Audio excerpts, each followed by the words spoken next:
Hola, ¿qué tal? ¿Cómo están? Bienvenidos a un nuevo episodio de Agropodcast. Información de calidad para gente en acción. En el capítulo de hoy vamos a analizar dos temas claves para el agro argentino. Hablaremos con el especialista Claudio Molina sobre la posible privatización del ferrocarril Belgrano Cargas y su incidencia en el sector productivo. Y también conversaremos con Matías Sack, el referente del negocio de la hidroponía en nuestro país, respecto del potencial de este sector gracias a un sistema eficiente y sustentable. Todo esto y mucho más hoy en Agropodcast.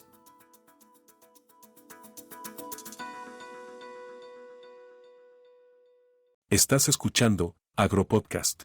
Estamos mejorando la productividad agrícola mundial y también mejorando la biodiversidad. Estamos aumentando el sustento de 500 millones de productores y también reduciendo las emisiones de gases de efecto invernadero. Estamos camino a una mejor administración de recursos y también marcándolo hacia una agricultura más sostenible.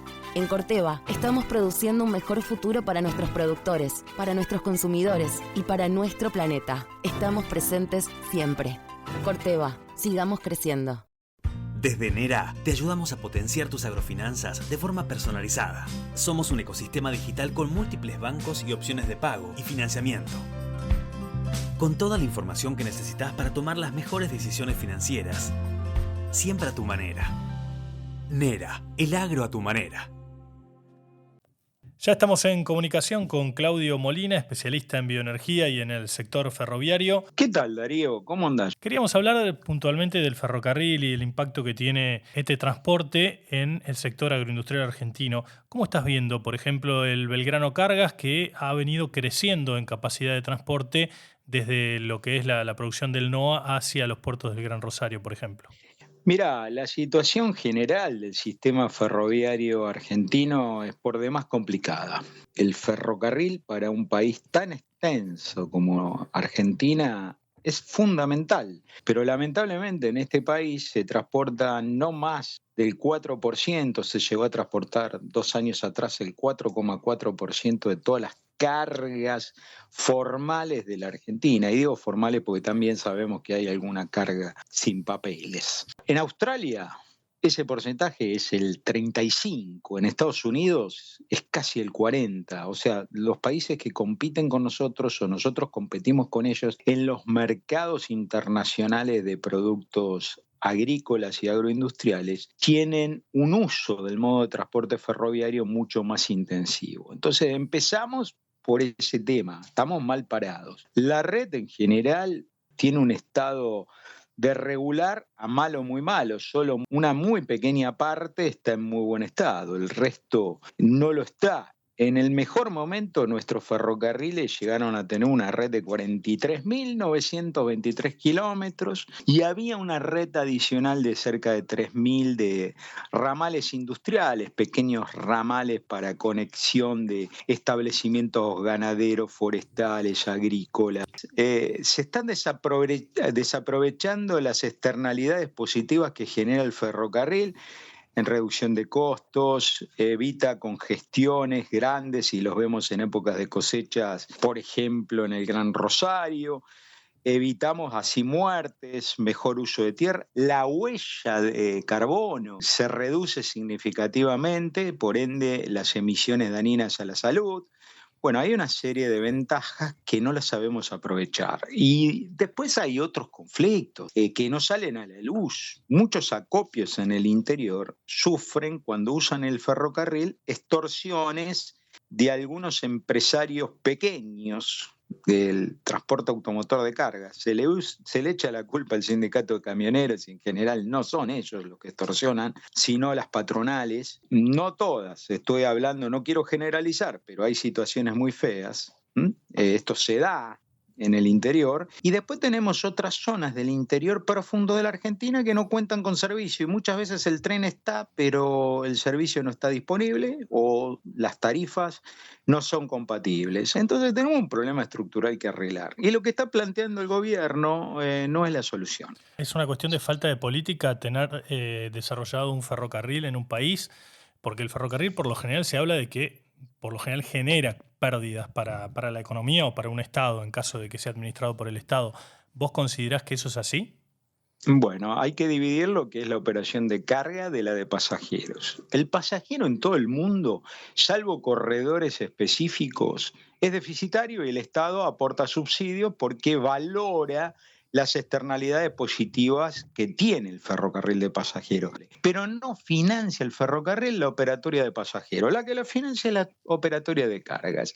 Y para eso hace falta seguir adelante con un programa de desarrollo a largo plazo. La red está destruida en general y el privado no va a hacer las inversiones que hacen falta hundir, porque las vías férreas se amortizan a 40 años. ¿Quién quiere tomar semejante riesgo en el sector privado con un país con la inestabilidad de Argentina? Entonces, si el Estado se corre y no hace inversión, lo que vamos a tener son concesiones que van a poner parches, van a ir estirando la vida útil de los activos, pero no van a ser positivas para la sociedad en su conjunto. Pueden beneficiar a algún grupo de empresas que lo opere dentro del marco legal y que lleve agua para su molino. Pero, por ejemplo, en el norte hay muchos productores, acopios, que cuando quieren usar el servicio ferroviario no lo tienen.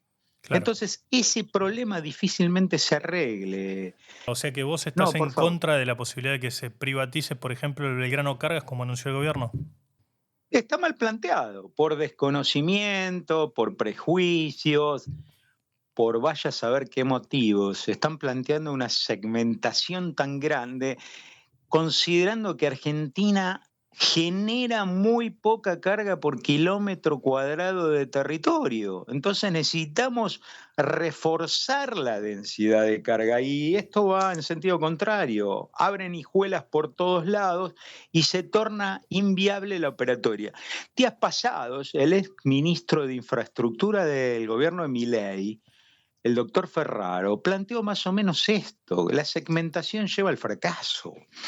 Pero bueno, hay muchos prejuicios. He leído algunas declaraciones de altos funcionarios de este gobierno nacional que son alarmantes. Por ejemplo, Por ejemplo, cuando el vocero presidencial Adorni anuncia la privatización del Belgrano, lo fundamenta, entre otros motivos, que en el hecho que la distancia media recorrida por los ferrocarriles están estancadas en el tiempo. Le dieron a leer eso no viene de él, porque no es un experto en el tema, pero quien lo hizo no tiene idea de lo que está diciendo.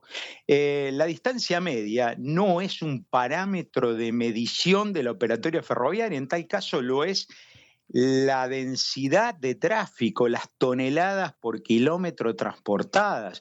Un país como Uruguay, donde se habilitó hace muy poco tiempo una gran obra, 287 kilómetros, para sacar la producción de la segunda pastera al puerto de Montevideo, con inversiones muy grandes del Estado, de más de $1.000 millones, siempre va a tener una distancia media corta, porque el ferrocarril tiene una extensión acorde del país, entonces, o a donde está la producción. Y sabemos que el grueso de nuestra producción está en la pampa húmeda. Nunca vamos a tener enormes distancias. Por supuesto, si las distancias son más largas, mejora la eficiencia del ferrocarril, pero no está estancada porque es ineficiente. No tiene idea quién escribió eso y se lo hizo leer al vocero Adorni, que lo perdonan porque no es un especialista del tema. El problema es quién le pasó la información. Uh-huh.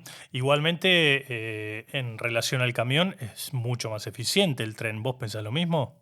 Por supuesto, pero en distancias de más de 300 kilómetros, el ferrocarril es ganador y además lo es. Si miramos la huella de carbono, el efecto sobre la salud, todas las externalidades de arriba a la que hacía referencia. Entonces acá la gran cuestión es complementar el modo ferroviario con el modo automotor de cargas a través de la instalación de buena cantidad de nodos logísticos. En los 70 era habitual ver formaciones de trenes de carga en Argentina que en chatas transportaban camiones o tráiler a larga distancia, es decir, que en una punta subía un tráiler o inclusive con el tractor, el camión entero arriba de la chata, y el tren lo transportaba a 700 kilómetros, en la otra punta lo bajaban. Bueno, en el mundo esto es habitual, el piggyback, como se llama, acá en Argentina se llamaba canguro. Hay que trabajar en la logística para permitir la inter o multimodalidad de la carga y no tienen idea de esto, o por lo menos no lo están planteando así. ¿Y vos Hay que cómo, hacer vos cómo inversión. crees que van a llegar esas inversiones? Porque por lo visto el programa de gobierno tiene que ver con la inversión por parte del privado, como que el Estado no va a hacer las obras necesarias para mejorar la infraestructura de Argentina. Yo considero, y por lo que he leído y estudiado, que estamos muy lejos, incluso de los países de la región. ¿Cómo crees que se van a hacer esas inversiones si no llegan del Estado y el privado no va a invertir tampoco porque no es negocio? Bueno, se han segmentado las licitaciones, se ha dividido una concesión para cada ferrocarril de carga integrante del Belgrano. Tomemos en cuenta que el Belgrano integró al San Martín, al Mesopotámico, el ex Urquiza, e integró toda la trocha métrica del Belgrano. O sea, tiene 3 trochas: la ancha del San Martín, la media del ex Urquiza en la Mesopotamia y la angosta del Belgrano. Tiene 3 ferrocarriles. Están planteando 7 licitaciones por ferrocarril. Hay que ver después los pliegos a ver si coincide con lo que declararon, porque hay muchas imperfecciones entre lo que se declara y después lo que es. Entonces, tenés una concesión para mantenimiento de vía, 2 concesiones para talleres, 2 para locomotoras, 2 para vagones. Y la densidad de carga sigue siendo la misma. No van a cambiar la vía.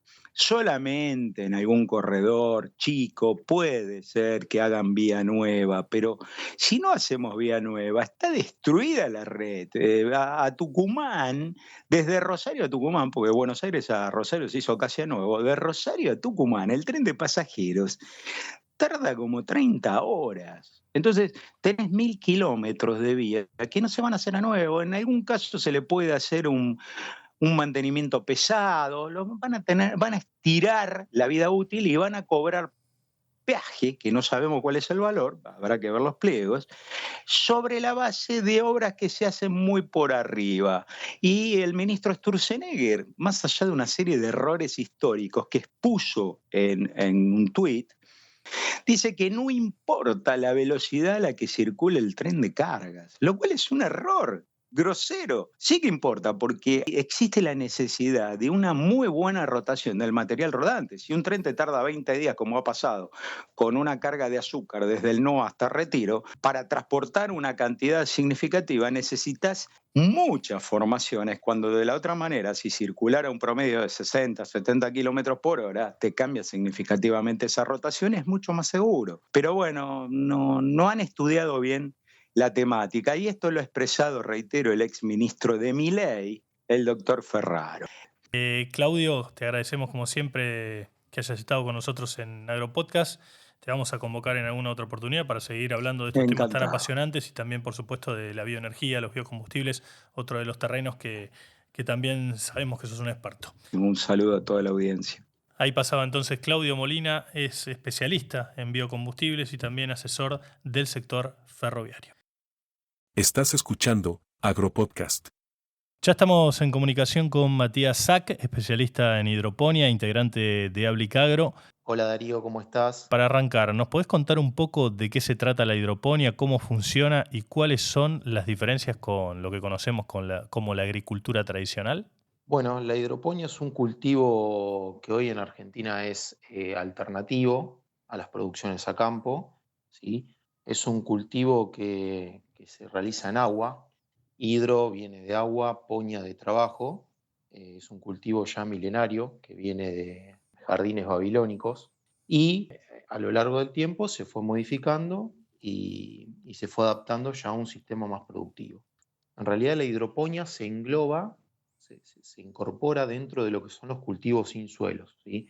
Que se subdividen en cultivos en sustrato. Los sustratos pueden ser orgánicos o inorgánicos, y por otro lado viene la hidroponía justamente, que es cultivo en agua, sin sustrato, ¿sí?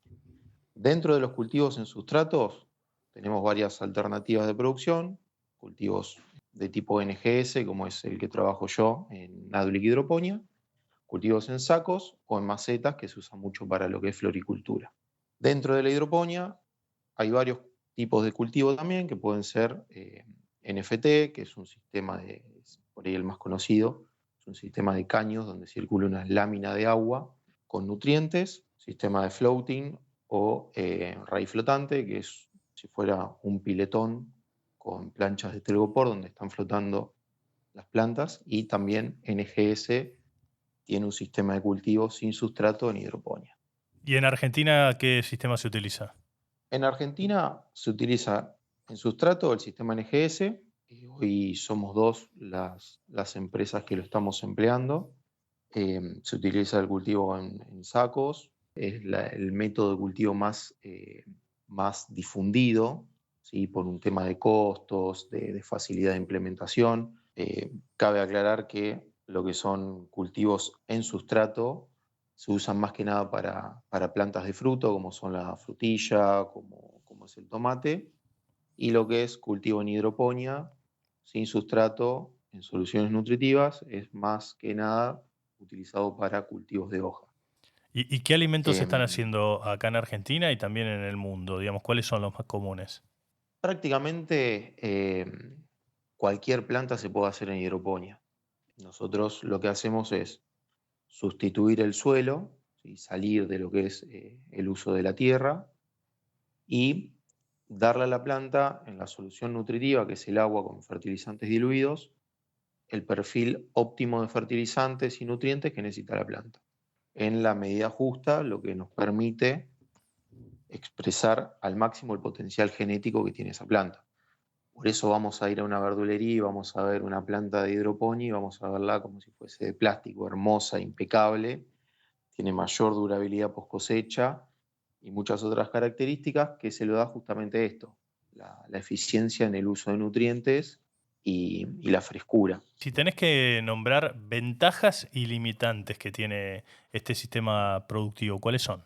Las principales ventajas son la post cosecha, como ya lo mencioné, la disminución en el uso de agua. Estos sistemas suelen ser recirculantes, entonces no tenemos pérdidas de agua como por ejemplo si las tenemos en una producción a campo. Se habla de que en la hidroponía se ahorra un 90% de agua, obvio esto depende de los diversos sistemas que se utilicen, pero se ahorra entre un 70 y un 90% de agua versus una producción a campo. Otra es la disminución de uso de agroquímicos. ¿Por qué? Porque al salir de una producción en suelo, ya estamos evitándonos todos los problemas y hongos patógenos que pueden estar en el suelo, y al hacerse el cultivo bajo cubierta, generalmente en invernaderos, también disminuimos mucho las impedancias climáticas. Entonces, el uso de agroquímicos está muy disminuido y no se usan herbicidas, porque acá no tenemos malezas. Otra de las ventajas, que también por ahí económicamente es la más importante, es que aumentamos mucho la densidad de plantación. En cultivos, en sistemas, por ejemplo, el NFT o el floating, que recordemos que son para cultivos de hoja, nosotros utilizamos una densidad de plantación de 25 plantas por metro cuadrado, cuando en una producción a campo, por ejemplo en lechuga, ¿no? Cuando en una producción a campo se utilizan 9 plantas por metro cuadrado. O sea, estamos casi triplicando la densidad de plantación a campo. Y en un sistema en sustrato, como puede ser el de Adulic hidroponía, el que estamos usando nosotros, plantamos 190.000 plantas de frutilla por hectárea versus 40, 50.000 plantas a campo. O sea, estamos cuadruplicando la densidad. Es muchísimo Y más eficiente y además sustentable. Claro, otra que por ahí es la mayor ventaja en cuanto a lo que es mano de obra, es la ergonomía de trabajo. Nosotros las mesadas de cultivo las tenemos prácticamente 1,20 m a la altura de la cintura de los trabajadores. Entonces, por ejemplo, si vamos a un campo, una producción a campo de frutilla, vemos a la gente agachada en los lomos, cultivando y cosechando, y eso a la espalda es muy nocivo. Y nosotros trabajamos a la altura de la cintura, estamos parados, vamos con carros de cultivo, y eso la verdad que el trabajador lo agradece mucho. Y en materia de limitantes que tiene esta actividad, digamos, ¿tiene algún limitante para seguir creciendo o no? Tiene limitantes. La principal limitante es la inversión inicial, que estos sistemas llevan una inversión inicial mucho mayor, bombas, caños, riego, drenaje, la cobertura, un invernadero. La verdad que la inversión inicial es mucho más alta, pero se contrarrestaría con la mayor densidad de plantación, el ahorro en lo que son uso de herbicidas, de agroquímicos, de fertilizantes, pero bueno, eso se va amortizando ya en cultivos, en varios ciclos del cultivo. Otra limitante que tiene estos tipos de sistemas, son la dependencia eléctrica. O sea, estos sistemas tienen bombas y están recirculándose todo el tiempo. Un sistema NFT, un sistema NGS, tienen constante circulación de agua. Si se nos corta la luz 2 horas en un verano de 30 a 40 grados, ya estamos fritos. Tenés que usar un generador, digamos. Sí o sí necesitamos contar con un generador. Claro. O paneles solares. Sí. ¿Y cómo es la relación costo-beneficio? Digamos, ¿es una actividad rentable? Porque por lo que estás mencionando, si lo podés graficar y cuantificar mejor, ¿cuánto cuesta iniciar una inversión inicial para poder producir hidroponía acá en Argentina o en el mundo, ¿no? Y se habla de, por lo menos en Argentina, más o menos por metro cuadrado $100 de inversión inicial. Esto sería sistema, bombas, tanques, invernadero, todo sistema llave en mano. ¿Por metro cuadrado? Por metro cuadrado. Claro, es caro. Es muy caro respecto de la agricultura tradicional. ¿Y qué casos de éxito podés contarnos vos que conozcas a nivel global en el mundo? Porque imagino que Argentina todavía está bastante incipiente en esta tecnología y en el desarrollo de este sistema de producción. Pero ¿qué caso de éxito conoces a nivel mundial y cómo está la hidroponía en el mundo, obviamente, comparado con Argentina y con la región? Las ventajas de la hidroponía o el nicho, digamos, donde se puede explotar al máximo la hidroponía son principalmente lugares donde tenemos suelos infértiles, donde no hay agua y donde necesitamos eficientizar bien la superficie y cuidar el medio ambiente. En base a esto, los países europeos, Israel, Japón, que tienen, bueno, Israel es un desierto, Japón tiene mucha densidad poblacional, Holanda es el principal productor de hidroponía a nivel mundial, mucha tecnología, invernaderos con control climático, robotizados, invernaderos de vidrio. En estos países la hidroponía realmente está muy, muy difundida. España, Argentina está muy relegado. Mira, para que te des una idea, Holanda tiene más o menos 17.000 hectáreas de producciones hidropónicas. Brasil tiene 6.000 hectáreas de producción hidropónica. Más que nada frutilla y lechuga. Argentina tiene apenas 40 hectáreas, de las cuales 10 hectáreas son de producción hidropónica y 30 hectáreas son con sustrato. O sea, Argentina tiene mucho crecimiento por delante, está relegado a nivel mundial y puntualmente Sudamérica, pero tenemos mucho por dar y mucho por crecer. ¿Y qué se necesita? ¿Qué se necesita para explotar todo el potencial que tiene Argentina en materia hidropónica? Bueno, a eso iba un poco. Vos hablaste con Mariano Vinograd hace unas semanas. Mariano contaba un poco la situación de la horticultura en Argentina, de las producciones intensivas y de la dificultad del acceso al crédito. Y yo creo que en estos sistemas que necesitan mucha inversión inicial, esa es la principal problemática. El acceso al crédito y tener políticas que promuevan al sector. O sea, hoy la hidroponía presenta muchas alternativas, muchas ventajas medioambientales, de eficientización de recursos. Hoy hay mucha tecnología incipiente. Hoy con la inteligencia artificial, por ejemplo, podemos controlar. Por ejemplo, nosotros en Aulic tenemos máquinas de riego, de fertilización, el invernadero cierra y abre las ventanas automáticamente y todo eso lo controlo yo desde mi celular. Ese tipo de tecnologías son una ventaja importantísima para el sector y las tenemos al alcance de la mano. Solo necesitaríamos políticas que nos ayuden a incentivar un poco la actividad. Matías, te agradezco muchísimo esta entrevista con Agropodcast y la seguimos seguramente en otra oportunidad. Muy amable. Bueno, muchas gracias por llamar y un saludo para vos y toda la audiencia. Llegamos al final de Agropodcast. Les agradecemos como siempre que nos hayan escuchado y los esperamos dentro de una semana para disfrutar de un nuevo episodio. Chau, que la pasen muy bien. Escuchaste Agropodcast. Conducción, Darío Guardado. Producción, Big Tecnia, Contenidos Digitales.